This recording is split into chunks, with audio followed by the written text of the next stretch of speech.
Hello, everyone. Welcome back to Stars Like Us. I'm your host, Aliza Kelly, and today I am here with Ashley Stahl, a Gemini Sun, Cancer Moon, Leo Rising.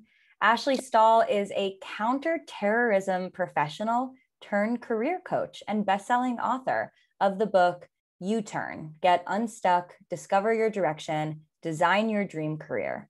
And she's on a mission to help you step into a career that you're actually excited about and aligned with. Through her 2 viral TEDx speeches, her online courses, her email list of 500,000, and her show, the U-Turn podcast, she's been able to support clients in 78 countries in discovering their best career path, upgrading their confidence, and landing more job offers. She maintains a monthly career column in Forbes and had her work featured in outlets such as the Wall Street Journal, CBS, Self, Washington Post, Chicago Tribune, and more.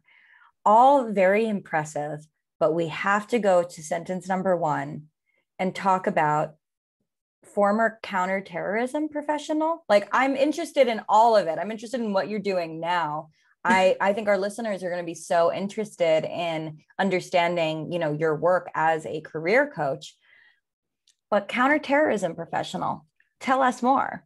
Yeah, that one was kind of a doozy. I mean, it's not like it wasn't like I came out of the womb thinking I was going to work in national security, but, I grew up in a house where the news was always on. And from a really young age, I was really aware of what was happening in the world because my dad was always fighting every Sunday at the dinner table with my uncles who were on the opposite side of the political aisle. So it was just kind of natural for me when I got to college. I didn't really know what to major in. I didn't know who I was. And so I just decided, let me choose something that I'm interested in. And I chose the government out of not clarity, but more just feeling like I had to choose something.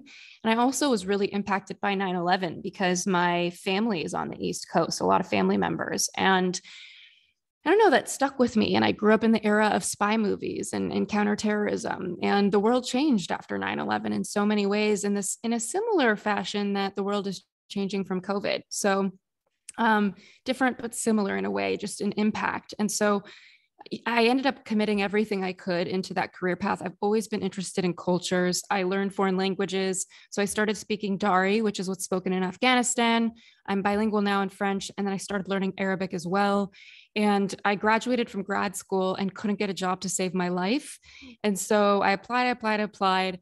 And then finally just took an admin assistant job at an ad agency. And I just felt like, wow, I put so much into national security. Why am I here? What happened? I mean, what happened with all of you? So you went to grad school for this and everything. And then where were the jobs? Exactly. I was the recession in 2008. So just like every millennial, I jumped off the recession cliff and couldn't get a job and ended up in this admin assistant job making minimum wage.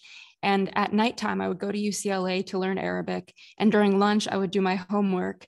And I was just really committed to being invested in my future self. And so during this time, I remember having this very elegant idea where I would email my university. After about 6 months in the job, I was totally in pain. And I emailed them and I said, do you have a list of people who have graduated from here and moved to Washington, D.C.? So I emailed the government department. They ended up emailing me 2,000 names and emails of alumni. And that was the beginning of me being a really good job seeker because I just called every single person on that list. I emailed every single person on that list. I fell on my face. I said the wrong thing. But eventually, after maybe 30 or 40 phone calls, I clicked in and I learned how to talk to people. So on my way into national security, I learned how to job hunt, and I learned this skill that was so needed, especially during the recession when millennials couldn't get job offers. So I ended up getting multiple job offers from this list of 2,000 people, taking a role working as a defense contractor for the Pentagon. And I was in charge of a program that was helping NATO withdraw from Afghanistan. And we were sending our civilians out there, our best and brightest, in hopes that they wouldn't be embroiled by the Taliban, which is something that now is happening. So it took 11 years for the result my program was intended to prevent to come to fruition, sadly. And it's been really interesting. I've been out of counterterrorism now for a decade. And to see that this program I put all my time into I don't want to call it a failure, but to see that it blew up and the worst case scenario has now happened in the country is heartbreaking. So on the periphery of being at the Pentagon, I started doing little coffee dates with friends, helping them with their resume. That turned into they're bringing their friends to Starbucks, which turned into way too many people at Starbucks. And that was the beginning of my career coaching practice on the side of counterterrorism.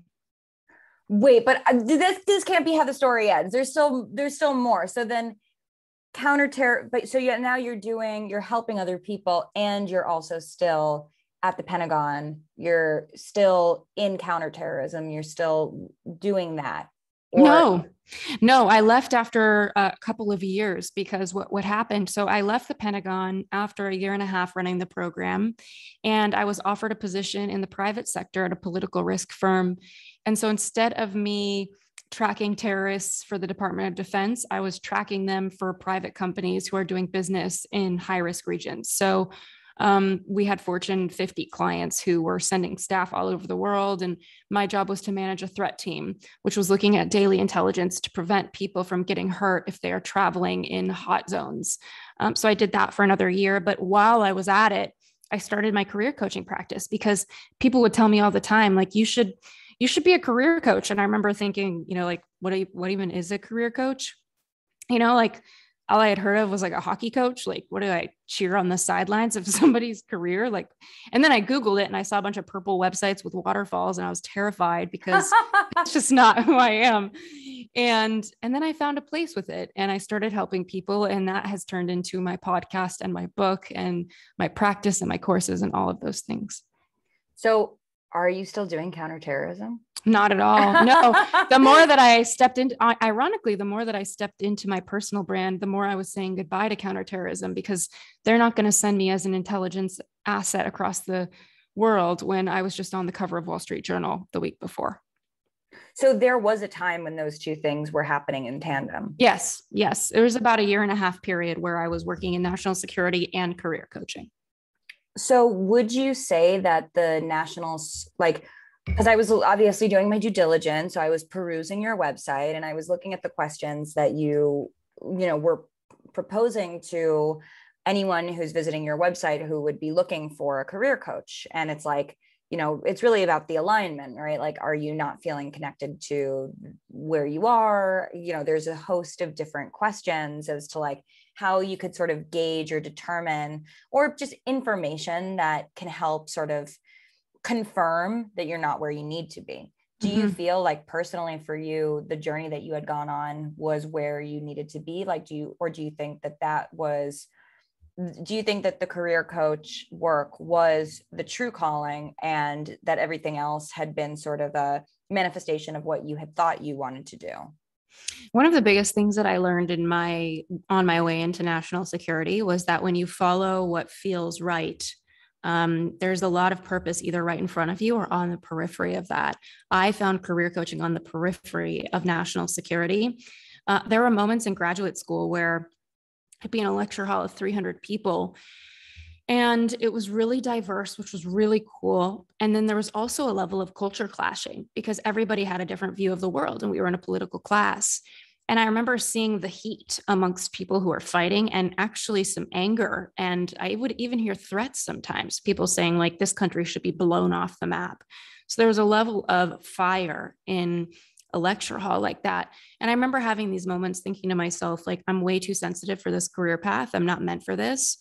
And there was still something inside of me that wanted to pursue it anyway. It's almost like my soul just wanted that experience in a way, wanted to know what it would be like. And so I gave myself permission to follow that, knowing that maybe it wasn't my forever. And I think the thing that people don't do is that they don't give themselves permission to scratch the itches that they have and follow the breadcrumbs and they don't realize that these breadcrumbs lead you back to you, because you're learning something about yourself, that you're following something that your instinct or your intuition is telling you.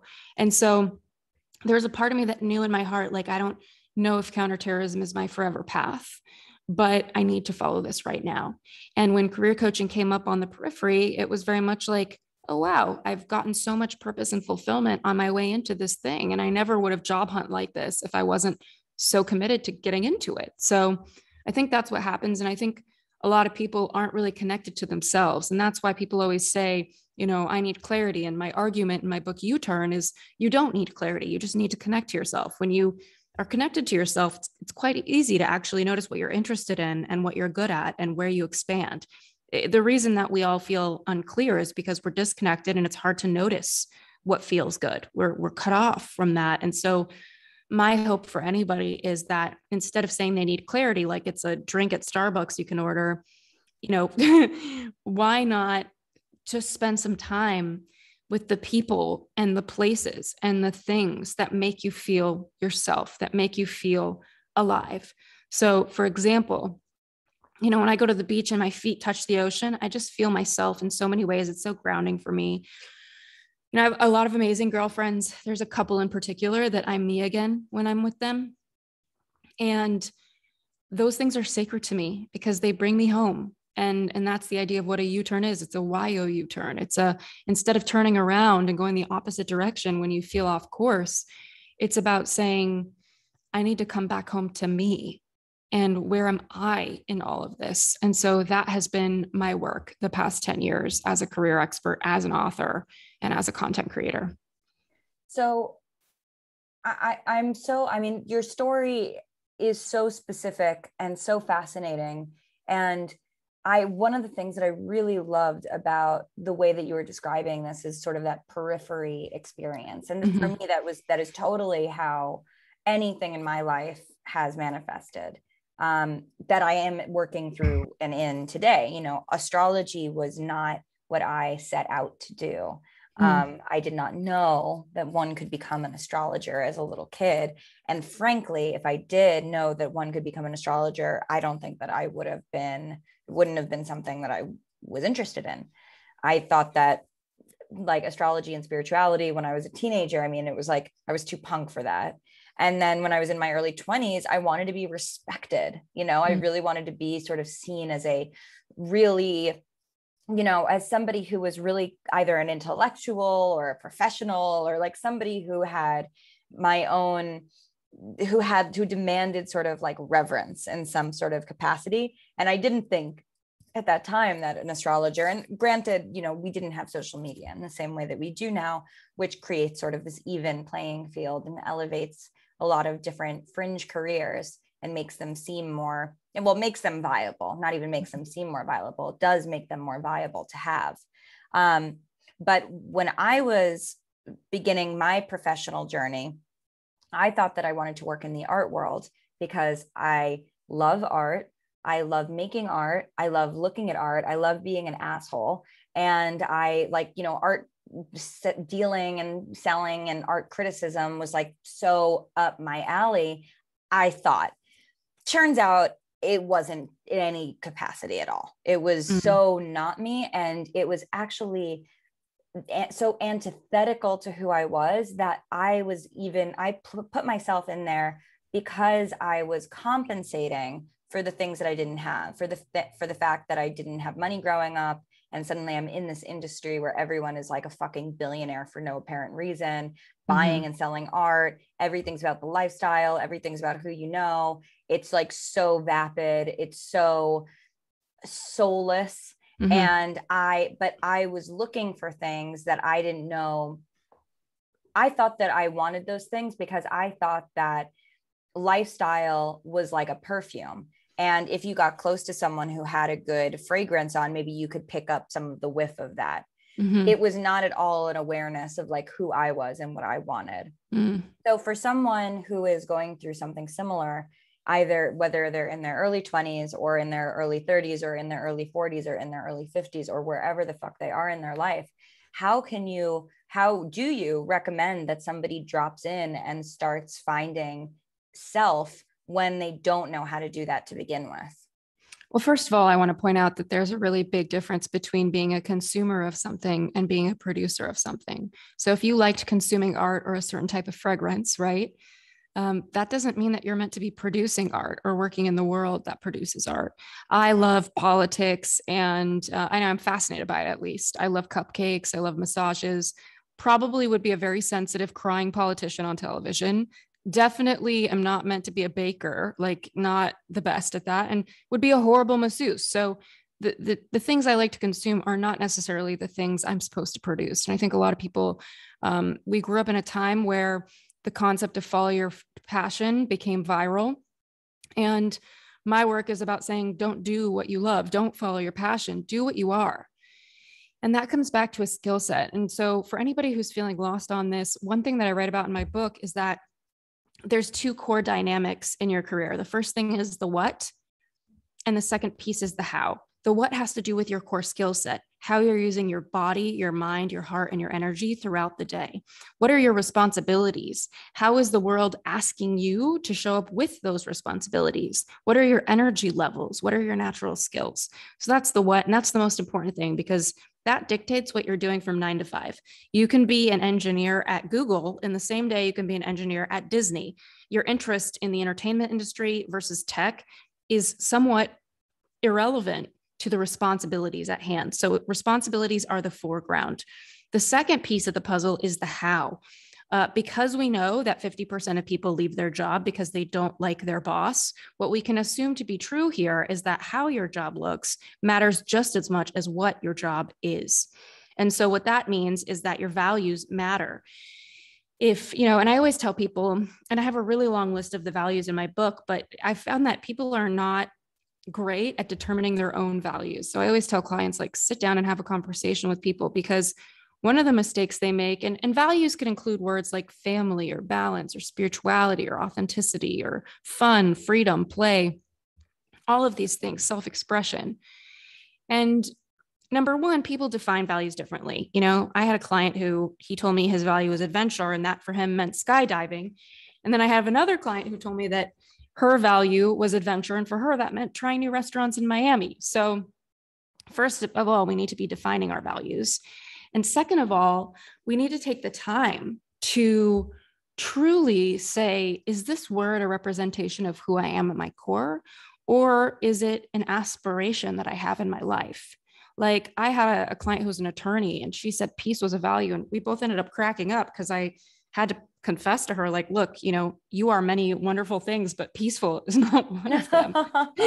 And so she laughed, and we just both realized, like, what you want to be more of is useful information, but it's not a core value. Core values are core facets of your being that if you remove that word, you're not you anymore.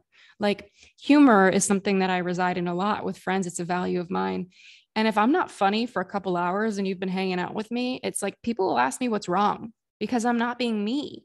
And so the thing about this with your career is that, let's say you value integrity, and let's say you have a job that, you're using your skill set, so your responsibilities are spot on, but you have to sell something you don't believe in. And that's a violation of your values. That's going to create a visceral unhappiness in your role. So what you do and how you do it, they matter equally. And we have to start with, who are we truly? What are our natural gifts? And stop asking ourselves, what are we interested in? Because yes, that's valuable knowledge, but it's not nearly as important as, where are your skills?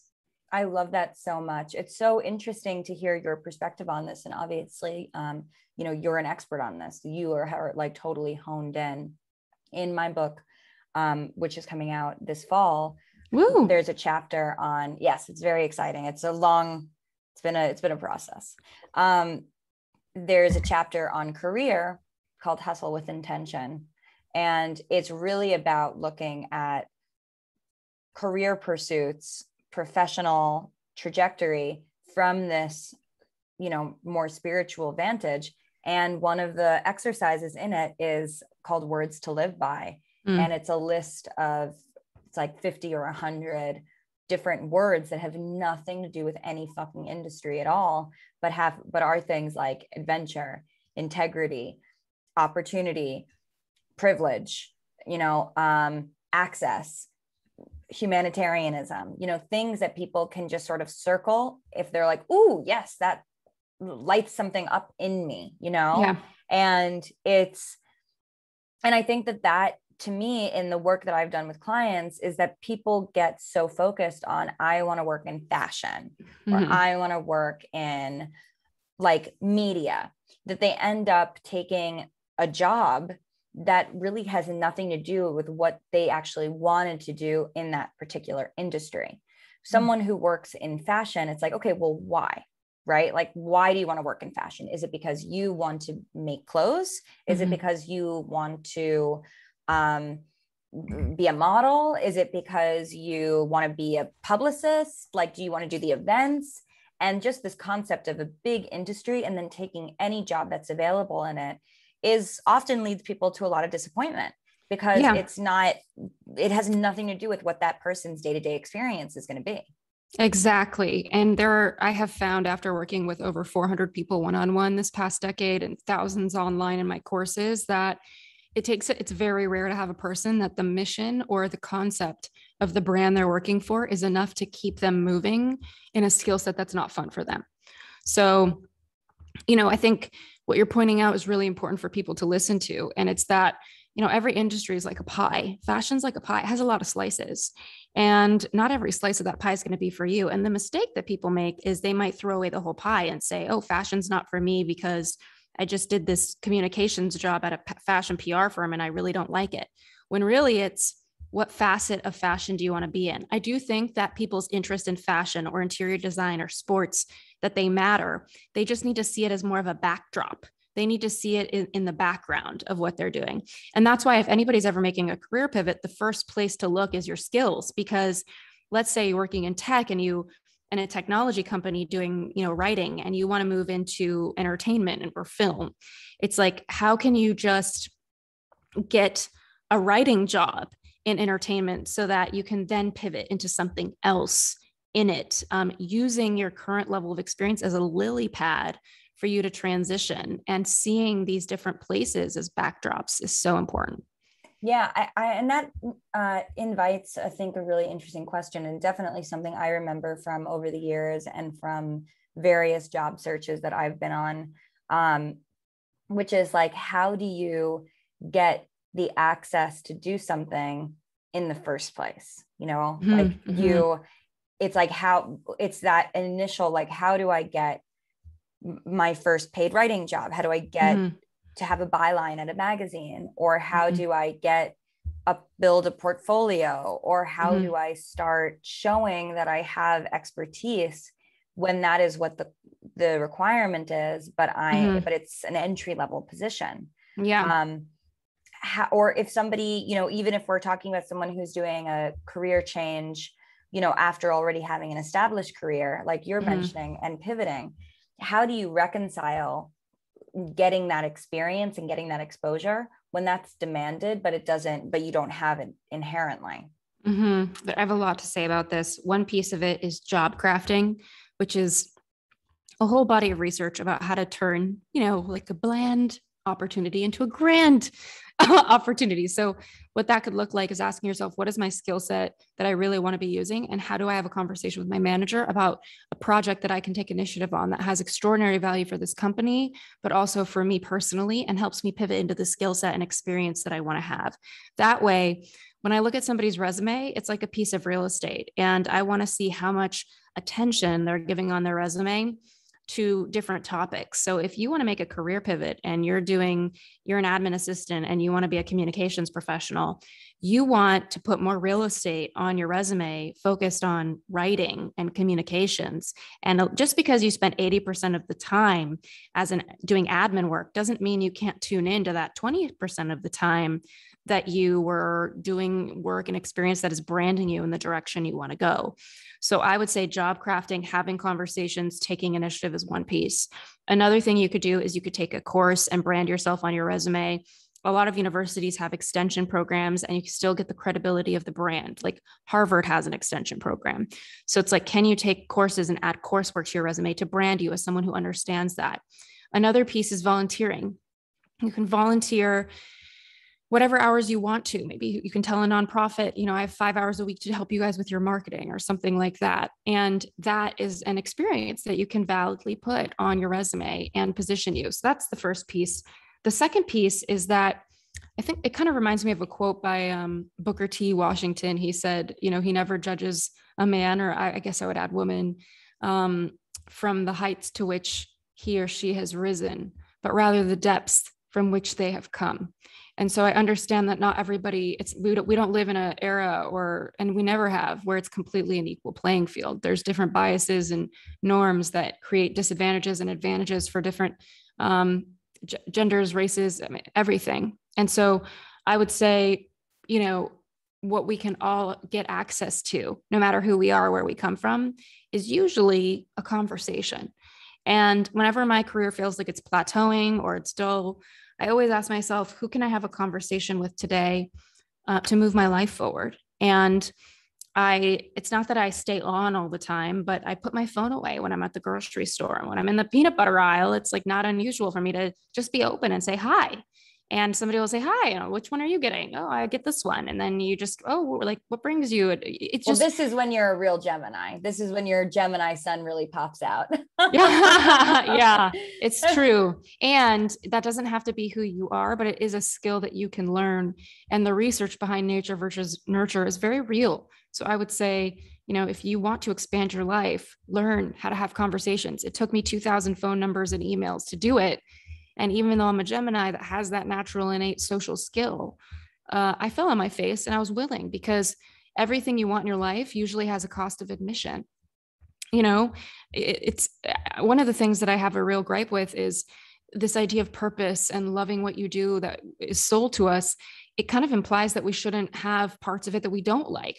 So people are like, oh, something's missing or we don't love it. And the reality is, like, I love my business, but there are some things I really don't like doing. It's just the cost of admission. It's just the tax I need to pay to play this game. And so I would say to anyone, conversations, whether you enjoy having them or not, are kind of the cost of admission to having a career that you expand. It's very rare.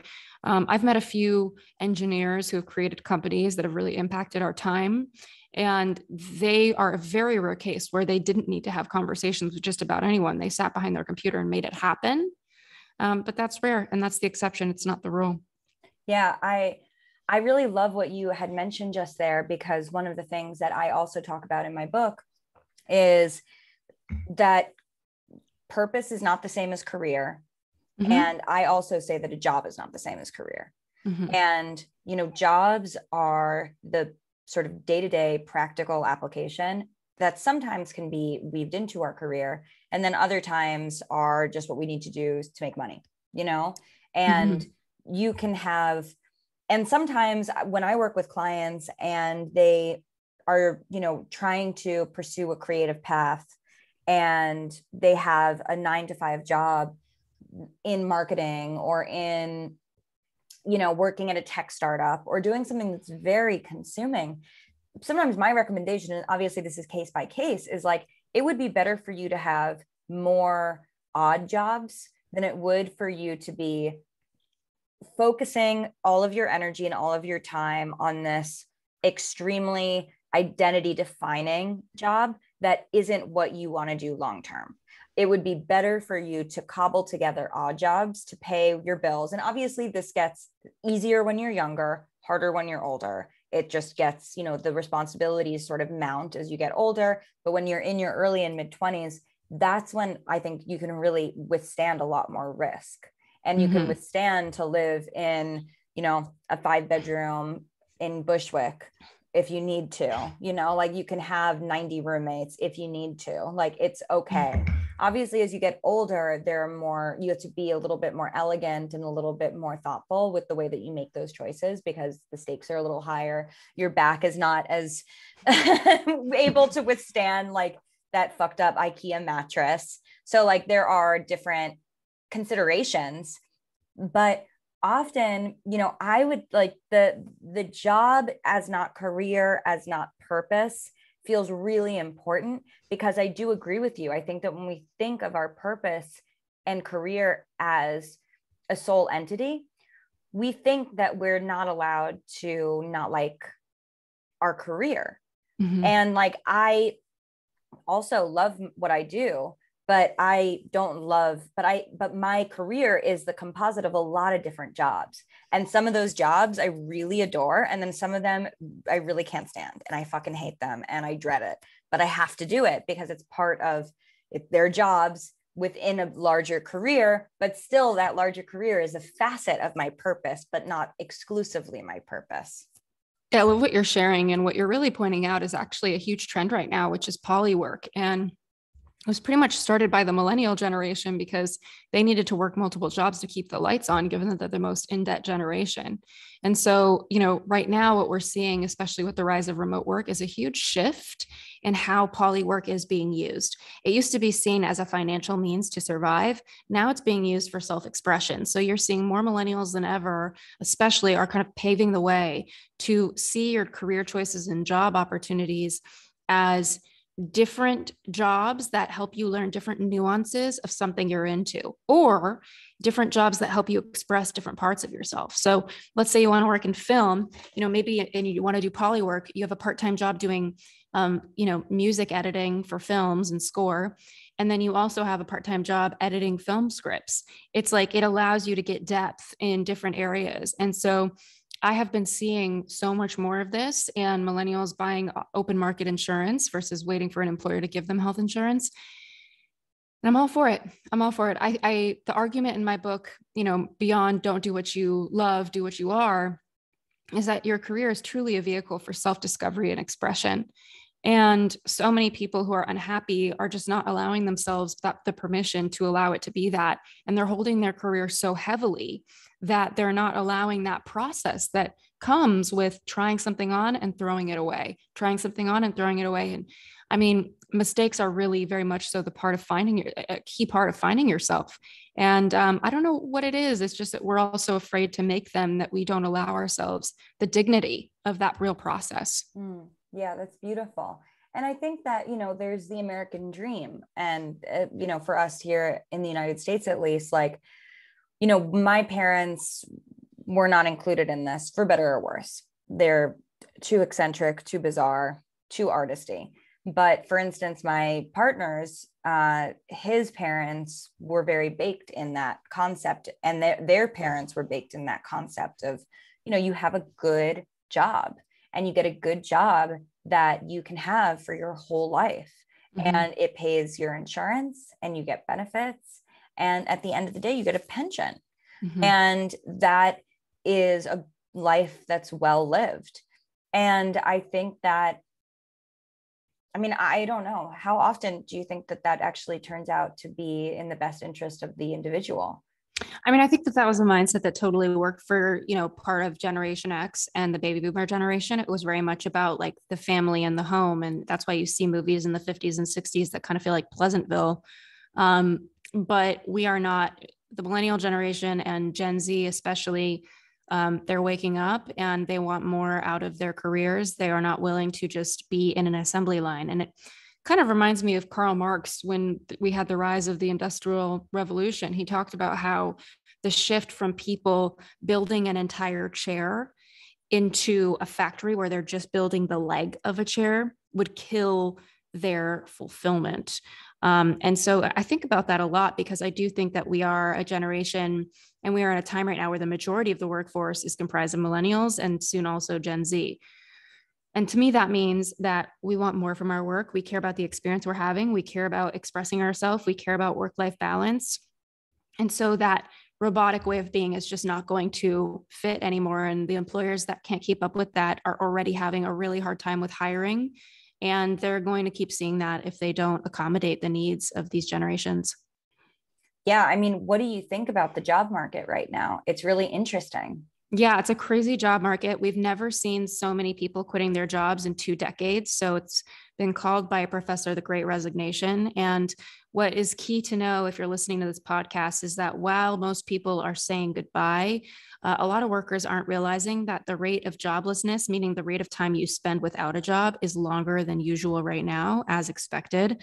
And so you really need to be prepared to afford a lapse in your work if you quit your job without having something to replace it. So my recommendation for anyone, even if you're starting a side business, is don't leave something unless you have something to replace it or you have a financial plan that is really in place, because the rates of joblessness are going up in length. And that to me is really concerning for a lot of new graduates, especially. So the issue is that people, even as they're choosing not to work, are also not being able to find employment after. Exactly. And, or they are, but it's just taking a lot longer, like more than 6 months easily. And what do you think the circumstances are surrounding that?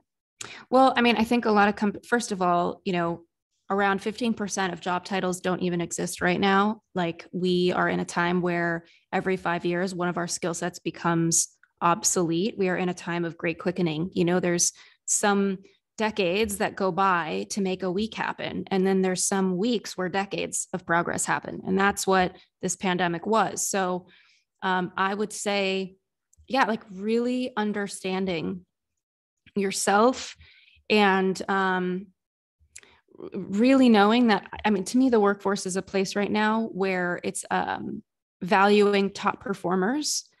And it's very controversial for me to say this, but a lot of the times when companies have to lay someone off, they're making a judgment call based on performance. They are, because they don't want to lay off their top performers that they absolutely need to survive. And it's not to say that if you've been laid off that you are less as a worker. I do not believe that. But it is to say that employers are recruiting and poaching people on LinkedIn more than I've ever heard. I had a client in the middle of COVID double his salary because he was poached. And it's because he was at a company that had tons of layoffs and he wasn't, and he was rising in the ranks and getting raises. So companies are noticing top talent right now. They need to innovate. They need to stay alive right now. And that is requiring them to look for and poach talent that is showing signs of really being able to make an impact. So the companies are double downing, so to speak, on the people who are really showing the most potential. So what happens if you're not showing that? Yeah. I would say spend your time investing in your future self. It's whether you're an entrepreneur or you're in the workforce, it's never a bad idea to create a personal brand. So I would say, like, start thinking about content creation, start thinking about what you want to be known for with your content, and start considering putting stuff out there, because that shows up not only in your bank account, but in your opportunities. Like, when you can create a personal brand, what you're doing is you're adding value to an industry and you're positioning yourself as an influence and as a voice.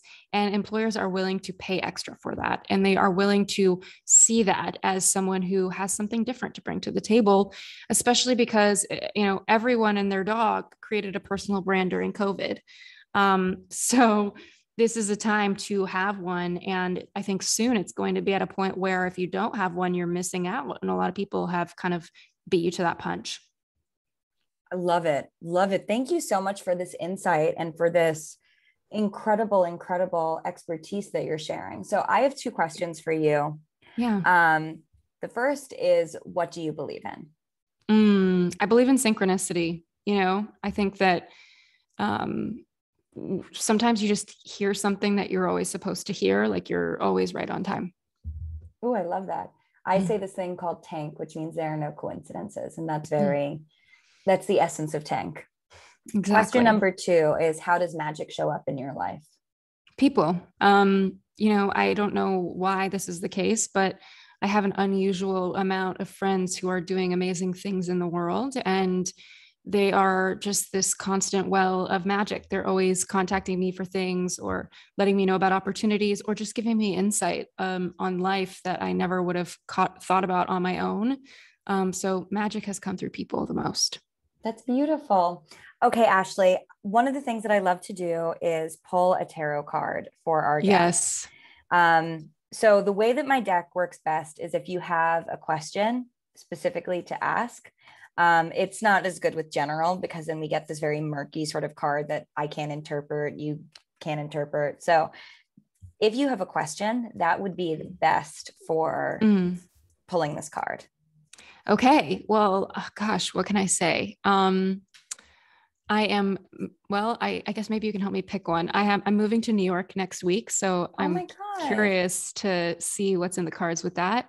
But also, I ended a relationship with my partner of 3 years. I loved him, but chose to leave. And so, holy shit. Yeah. Second time I've done this where I've left good because I think there's great. So Yeah, I think I want to ask about love, what's to come. Okay. So love, what's to come? Pile 1, pile 2, or pile 3? Pile 2. I knew you would say that because you're a Gemini. Okay. Okay. So what is to come on the topic of love? Mm-hmm.